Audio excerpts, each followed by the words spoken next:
Muchísimas gracias, muchas gracias por la invitación. Buenos días a todos. Sí, el tránsito es un problema, yo lo sé, por eso estoy aquí aprovechando lo que la pandemia nos enseñó. Así que, bueno, puedo comenzar entonces con mi disertación, si les parece comparto pantalla.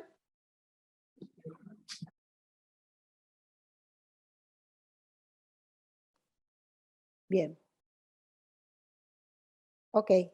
Bueno, como bien decía mi presentador, vamos a tratar de que esto avance. Eh, Voy a hablar un poquito, en estos 12 minutos, como me indican, del cambio climático y su relación con el agua. El cambio climático, como ustedes saben, es un tema, como decías, es casi un mantra hoy en día, pero tenemos que entender qué es el cambio climático, ¿no? El cambio climático es claramente un cambio en las condiciones del clima, parece estamos redondeando el concepto, pero el clima es algo que es estable, es algo que nosotros hablamos de un clima seco, un clima húmedo, un clima caluroso, un clima frío, pero ese clima a lo largo del tiempo fue cambiando. Y podemos probar que cambió. Cuando podemos probar que cambió es cuando nos empezamos a dar cuenta de que el clima es diferente del que teníamos hace unos años. Hace pocos años, hace 50 años atrás, todos pueden hablar con sus padres o abuelos y saber, o mismo recordamos, que había otro clima en todos lados. Entonces el cambio climático nosotros lo vamos monitoreando, ¿no? Lo vamos monitoreando y hay un indicador muy característico del cambio climático que es la temperatura.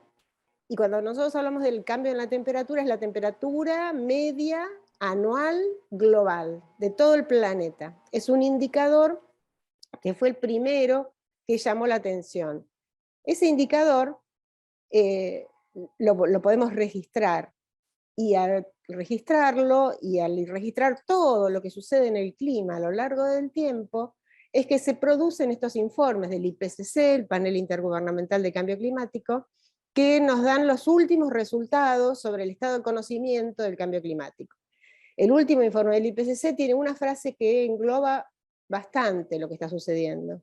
Dice que los cambios recientes porque son los últimos 50, 100, 200 años, en el clima son generalizados, ocurren en todo el planeta, son rápidos, quiere decir que van a una velocidad que antes no tenía, y que se están intensificando, cada vez son más rápidos, y no tiene precedente en miles de años.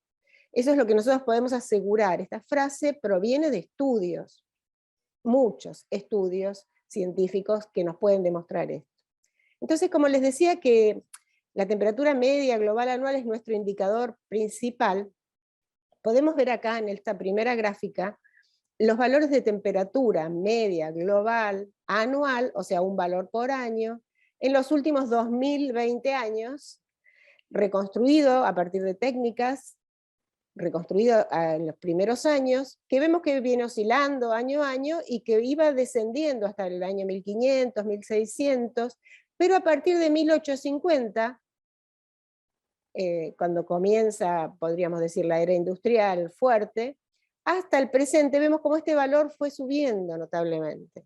Este último periodo es observado con termómetros como los conocemos hoy en día, pero las técnicas nos permiten decir que este calentamiento observado no tiene precedente en por lo menos 2000 años. Y si nos vamos con otro tipo de técnicas, no tiene precedentes en los últimos 100.000 años. Este valor, este cambio, que lo vemos mucho más rápido e intensificándose a lo largo de los años, comparado por lo menos con los últimos 2000 años, es lo que nos preocupa, es el indicador principal. Ahora, sabemos a qué se debe este calentamiento. Sabemos a qué se debe a la acción humana, y eso también lo podemos probar, si no, no podríamos decir eso con tanta seguridad. Lo podemos probar porque utilizamos modelos físico-matemáticos que nos muestran cuál es el valor de temperatura, si la Tierra hubiera seguido su trayecto natural, sin intervención del hombre, la temperatura tendría que haber seguido por este camino. Más o menos en los mismos valores que teníamos en el 1850, solamente con las causas naturales de cambio del clima, que son, por ejemplo, las causas solares, ¿sí? La variabilidad del sol. Ahora, si nosotros incluimos los efectos del hombre en la emisión de gases de efecto invernadero, que es lo que produce este calentamiento, llegamos a los valores de temperatura que tenemos hoy. Esta diferencia entre las dos variables, entre los dos valores, es la que nos dice, la que nos permite decir esto es causa de la actividad humana. Y acá estamos hablando de estos valores que se habla mucho, del 1.5, del 1.2, son valores de temperatura con respecto a la era preindustrial, 1,5 grados, que parece muy poco, pero que sabemos que eso afecta a todo el sistema, ¿no? A todas las otras variables. Como sabemos, lo que pasó es que podemos predecir, proyectar lo que puede suceder. Esto es lo que ya sucedió y esto es lo que puede suceder hacia el futuro, hacia fin del siglo. ¿Cuánto puede aumentar estos valores de temperatura? Y pueden aumentar 1,5 grados, 2 grados, 3 grados, 5 grados. Va a depender de los escenarios, va a depender de cuánto sigamos emitiendo gases de efecto invernadero. Si seguimos como estamos, y podemos llegar a 5 grados. Y recuerden que estamos hablando de que ahora estamos en 1,2 grados, 1,3 grados. O sea, los efectos pueden ser muy significativos. Pero, ¿qué relación tiene esto con el agua? Bueno, claramente no solo la temperatura aumentó, ni va a aumentar solamente la temperatura. Esto afecta a todo el sistema climático.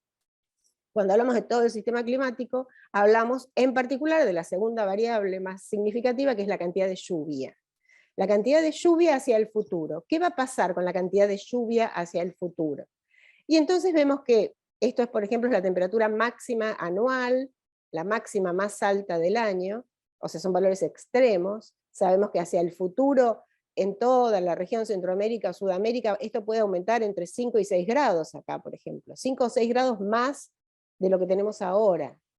Pero ¿qué va a pasar con la lluvia? Y la lluvia cambia la forma de lluvia y cambia la cantidad de lluvia en todo el planeta. En las zonas que están aquí en marrón bellecito es que va a disminuir la cantidad de precipitación total anual. En toda esta región y en toda esta región va a disminuir la cantidad total de lluvia. En toda esta región y en toda esta región marcada acá va a aumentar.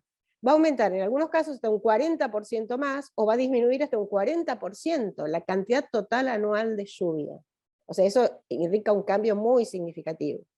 Ahora, la forma de lluvia también va a cambiar. O sea, esa lluvia no va a caer pareja todos los días del año, sino que se va a concentrar en periodos cortos. Entonces, esa concentración de lluvia va a aumentar en casi toda la región. En casi toda la región, a pesar de disminuir la cantidad total de lluvia, va a aumentar la lluvia concentrada en poco tiempo.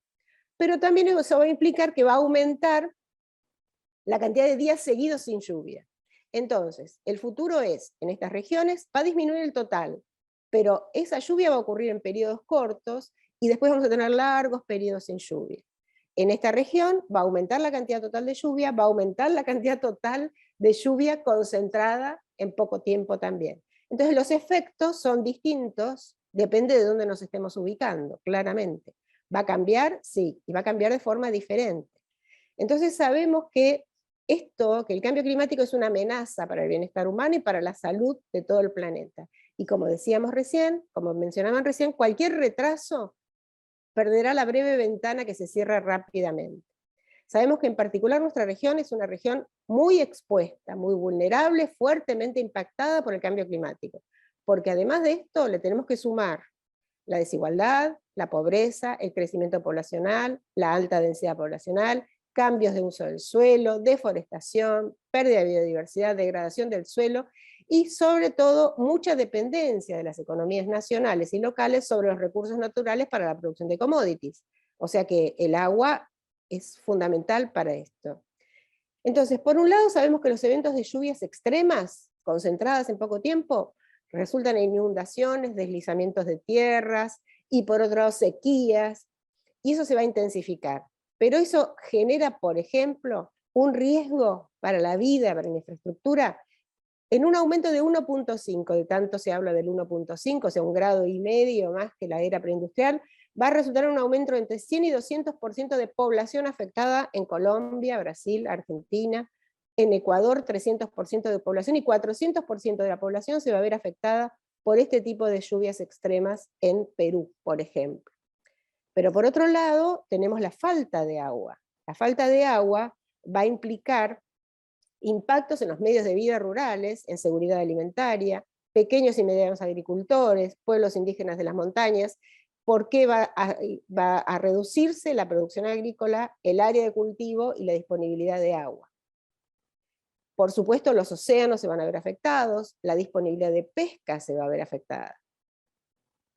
Entonces, lo que sabemos es que el cambio climático convierte los riesgos que ya tenemos, riesgos ante estos cambios, en riesgos clave. Cuando hablamos de riesgos clave, son los riesgos a los que tenemos que prestar atención fuertemente en toda la región de Sudamérica. Y cuando concentramos y buscamos cuáles son aquellos riesgos clave, vemos que el agua está en 3 de ellos, o si no en los 4. Porque por un lado el exceso de agua es un riesgo para las personas y las infraestructuras por inundaciones y deslizamientos, ¿no? Las infraestructuras corren peligro, hay gente que queda aislada debido a esta pérdida de infraestructura, por ejemplo, pero sabemos que vamos a tener un riesgo en aumento de epidemias. El aumento de epidemias tiene que ver con la disponibilidad de agua potable también. Hay epidemias que se producen por distintos motivos, pero hay unas, las enfermedades transmitidas por vectores, tienen mucho que ver con la disponibilidad de agua, además del aumento de temperatura. En otras regiones de nuestra Sudamérica y Centroamérica hay un riesgo en la inseguridad hídrica debido a la disminución de la capa de nieve, a la reducción de los glaciares, variabilidad de las precipitaciones. Y todo el área costera, todos los sistemas socioecológicos costeros, debido al aumento del nivel del mar, a eso sumado unas marejadas ciclónicas, unas marejadas y erosión costera. Entonces, dentro de los riesgos clave de la región está el agua presente en todos ellos. Entonces, bien como mencionaban recién, tenemos 2 caminos. El camino de la adaptación y el camino de la mitigación del cambio climático. Adaptarnos es ya sabemos que tenemos otro clima, tenemos que pensar cómo nos vamos a arreglar con este clima que estamos teniendo. Pero en el mismo momento que estamos pensando cómo nos vamos a adaptar, tenemos que pensar en cómo vamos a mitigar el cambio climático. El camino está planteado, la tecnología está disponible, toda la tecnología está a disposición, se sabe lo que hay que hacer. Solo hay que tomar medidas y llevarlas a cabo en todas las regiones. Cumplí con los 12 minutos, muchas gracias.